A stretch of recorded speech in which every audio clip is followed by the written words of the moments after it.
Good morning, ladies. This is Faith Lifestyles. I'm Karen Ray. Today we're having a conversation with Lori Whaley. Lori, good morning and good to have you here at Faith Lifestyles. Great. Glad to see you, Karen, and thank you for this opportunity. Yes, we're just having some conversations. We're celebrating 1 million women.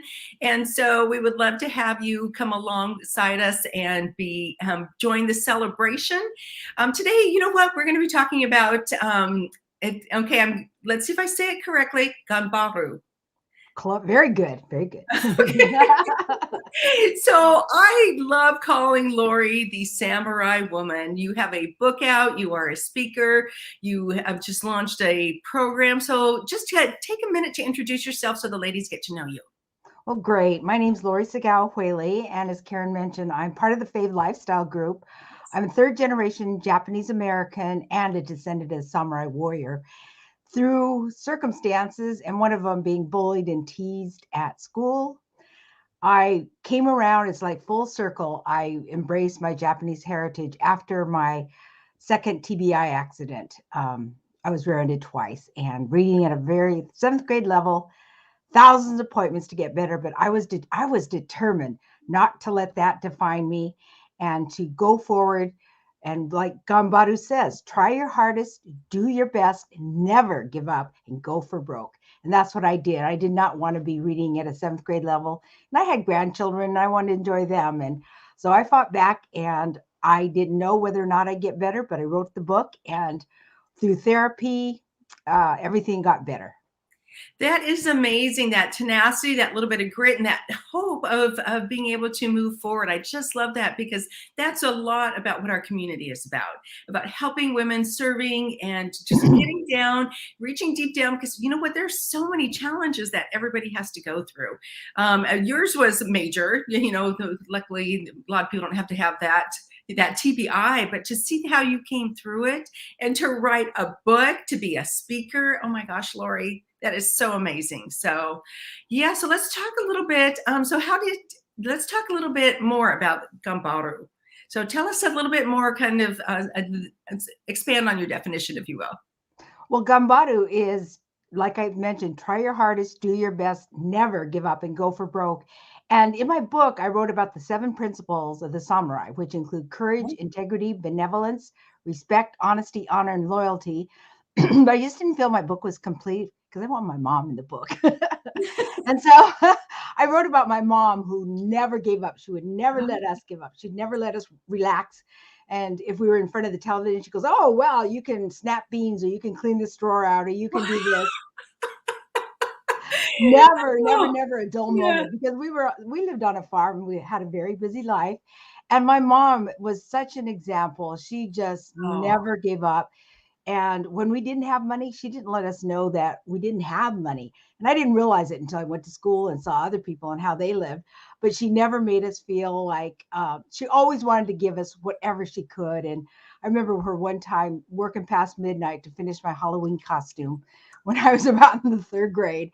And she always tried her hardest and never gave up. And because of that, she started a nursery after the mountain blew in May 1980, and her only sale for one day was one lonely geranium. And she wanted to give up, but she never let it give up. In the first year, the only day she took off was Thanksgiving, Christmas, and maybe 4th of July, and worked tirelessly every year, improving on the nursery. And it's still in existence today, over 40 years. And my brother now has taken over. So she's just wow. a living testament of never give up. She just never gave up and wouldn't let us give up. So that's how I approached traumatic brain injury. Is like, my mom was alive during that time, and I actually wrote this chapter about her. And she's such a just a beautiful woman. And she goes, "Oh, really? That's me?" And I go, "Yes, mother, that's you." Oh, She never yes. saw the book, but at least she got to hear the chapter that I read to her when Oh, she was, during her last days. So that was really exciting. I'm sure she was very proud of you and honored to be in your book too. Like you said, that what a great testament, just to never give up. So Lori, I mean, obviously you went through a lot of very, very difficult times.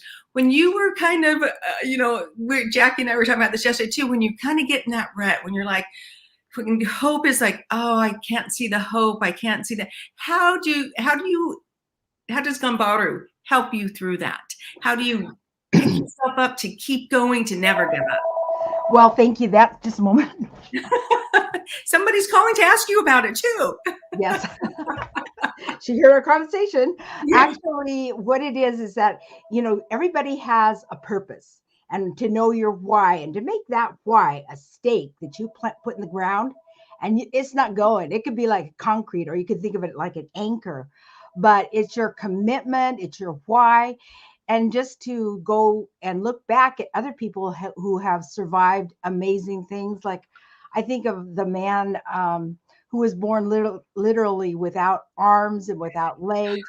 And yet he's a motivational speaker, travels the world, has children, and leads a wonderful life. So what's our excuse? And Helen Keller, blind, she was blind and she couldn't hear, but yet she wrote books, and she graduated from college and traveled the world speaking. So we have so many examples of people that are far worse than what we are.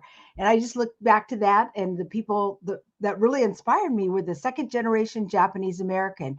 And my book, Let the Samurai Be Your Guide, is, Yeah. I'll put it, has a lot of examples of how the Japanese American, the second generation, my parents, how they went through the World War II. And not only did they came out victorious, and they came out better because they came together and they had a common purpose and a goal to show the American people that they were loyal, honest, decent citizens. And they proved that, and they are a testament really to the Japanese community. Yes, I think you hit on a couple different things, and I'm interested in hearing how you applied this to your life too, going through TBI. But that goal, that common purpose, that having that goal out there. So that's, in the fave society too, where I don't help people with their goal, but I help you be consistent once you have established your goal. So yes, so that is, but you help them. Let's talk about how how you applied this to your life when walking through TBI. Well, that was my anchor. That was my goal, to not only to see how far I could go, because really nobody knows how much one can recover. And going from seventh grade reading to writing a book that's quite a ways. Yes. And Yeah. I was determined, because I did not want to live in that state. I did not want that to define me. And I've overcome other things in my life. And that's what I just planted that in the ground. I said, I'm not moving. I'm going to do whatever it takes to reach my goal. And that was to see how far the mind can go. And I continue to this day to work on my brain, and I use Elevate and other modalities to continue to keep my brain sharp, because it's like our brains are like our body. If we don't exercise, we will lose muscle. So if we Yeah. don't exercise our brain, we're going to lose what we have. And I don't want to do that. I don't want to go down the dementia road. And that's very Right. possible, and more likely if one has sustained traumatic brain injury. So I'm working extremely hard not to go down that road. Right. So, Lori, is there a process? Is there a format, or is it? So, what kind of is is it the goal setting, or how kind of what is the format of taking people to have them help apply this to their life? Well, first is to know their why. And we've spoke about this before, the ikigai. What is your purpose? What And is the through purpose? the traumatic brain injury, I always believed that it had to do with my Japanese background. But through the brain injury, it really solidified that this is what's going to take me forward. So I I relied on the strength of the samurai and what they went through, and like the 100th 442nd, the Japanese American soldiers who fought valiantly when at first they were considered non-citizens. They weren't even welcome in the US Army, but then they saw how dedicated and how honest and loyal and They Mhm. were so productive, and they earned over 18,000 medals, over 9,000 Purple Hearts, and Wow. they were the highest. They won the most medals for their size and length of service in U.S. military history. So they set an example too. And there's just, I could go on forever about people that set examples, but that's what you do. You have to know your why. If your why isn't strong enough, then you just keep searching. What is your Yeah. why? What is your ikigai? What is your purpose in life? And Mhm. now that I found it through circumstances, I won't say unfortunate, because it took me full circle. That which I once scorned, now I embrace. And that's what I did with my Japanese heritage, because when I was young, I hated being Japanese, and now I absolutely love it. I'm so Yeah. thankful, just to be Japanese, because there's so many good attributes that the Japanese have that one can emulate, and that's what I love sharing with people about the Yeah. sport Bushido, the ikigai, and then never give up. Don't give up on your goal, because giving up's easy, but going to the goal is harder. But it's worth It it. is. It is. And it sounds like what you're talking about too is something that is worth fighting for. It's not just, oh, I would like to have a big house or whatever. It's like something that is, oh, I didn't know how to explain it. Something bigger and deeper about your that involves your value of who you are and kind of that more lofty out there type goal. So yeah. So you help people through your programs, because I know you just launched a coaching program too, help people define that why, that thing that's really worth never giving up on.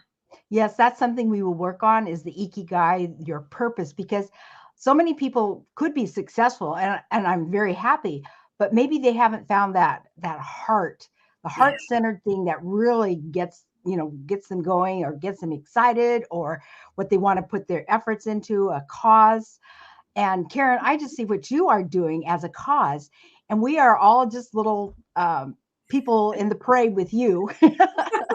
So I see us We're as a loving it. big, We're having a good time. yes, this is a big marching band, and there's room It for is. more. And your goal of 1 million women, that's very doable for what you are doing, because Oh, thank you. I applaud you, and I thank you. I really Yes, thank well, you, because Lori, I'm so glad that you were here because you have been through some major things. And just to give that hope to other people is so important. I think it's especially the time of life that we're in with a pandemic and all the changes and the things that are going on in the world, but also just what women are experiencing during really that 45 plus age, where they're going through so many life transitions.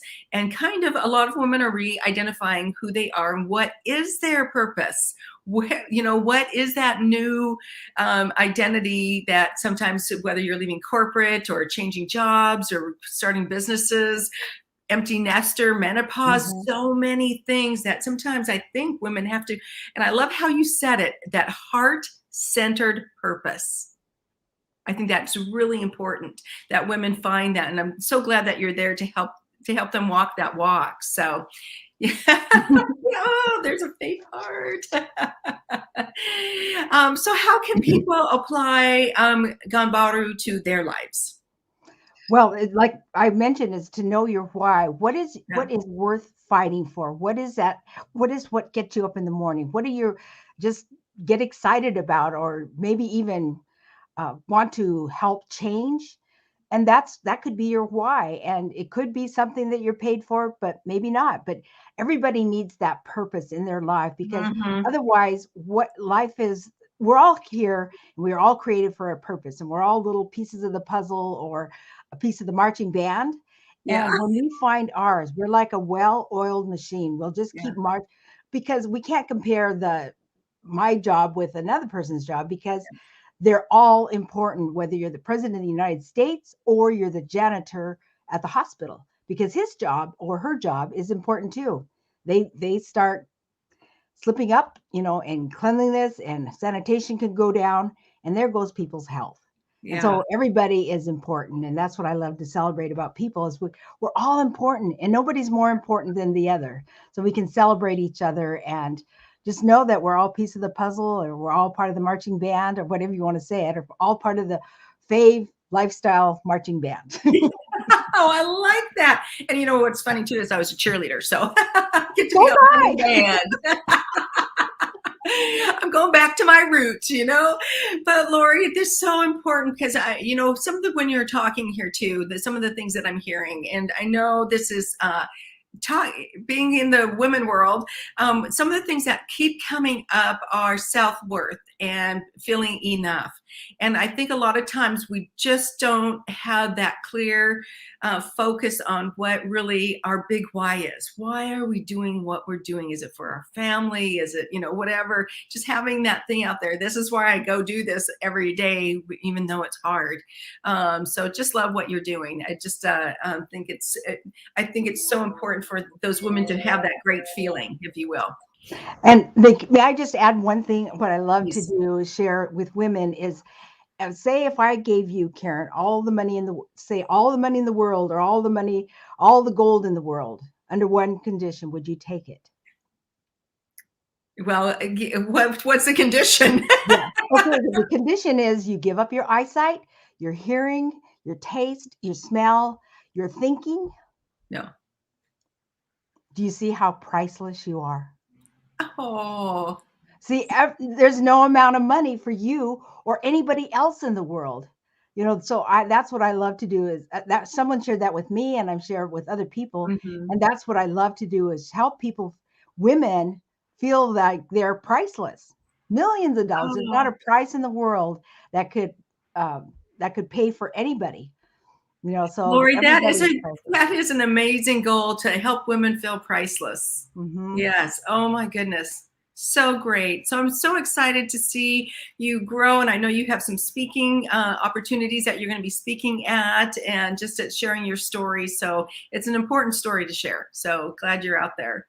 Yes. So our last little question for today is, why include Ganbaru in your samurai coaching? Oh, that's a great question, because once a person knows their why, or what their what they stand for, and then they choose or select one or more of the principles that they'd say, I'm not moving. I'm going to be courageous, and I'll never back down, or I'll be honest, whether it means giving a dime back to the cashier, or just little things here and there, that a person can do that are not quite honest. They find that's great. But what happens if they give up? What happens if they say, well, this just isn't worth it, I'm tired of this, and Mm-hmm. I'm getting nowhere? So if person gives up, then it's gone, or temporarily gone. So that's what I'm hoping, that people will not give up on their goals, no matter what. It doesn't matter if it takes you the rest of your life. It doesn't matter. It's just going towards the goal that's so important. Like football players, if they just kind of stop in the middle of the field, they won't get the goal, and they won't make the touchdown. Or Thomas Edison, if he had quit after thousands of experiments, if he had quit before he actually made the light bulb, someone else would have invented it. Yeah. And the Colonel used his Social Security to sell his Kentucky Fried Chicken recipe, and he went through probably hundreds of rejections until he found his thing, and now he's all over the world. He's in Japan. I've seen him there. Yes, yes. Yes, I've seen it all over too. Oh my goodness. So I'm actually really glad we had this conversation this morning, because I feel pumped up. I was actually I was on the lower ramp, if you will. We hit those spots. So that's why it's so good to have somebody like you who's coaching, who can help us and remind us to what that why is, first to discover it, to help us, keep it in our lives, and encourage us to take those steps forward. So, Lori, so great. What a great little chat and conversation today. I'm so glad that you could join me. And I just really encourage you, ladies, if you are in that space where you need to really clarify your why, reach out to Lori. let's see what we can do in the world here. And then once you get that all figured out, come on over and we'll celebrate you at Fave Lifestyles. So we're That's a celebrating great my brilliant plan. women. So yes. So my why is going to take me to probably to the end of my life. So I picked a big why. But I get to, have lots of ladies come and chat with us. So Lori, thank you for coming and joining us today. And you know what, ladies, just go have an exceptional day. Have a lovely Friday, and we will chat with you soon. Bye now. Bye-bye.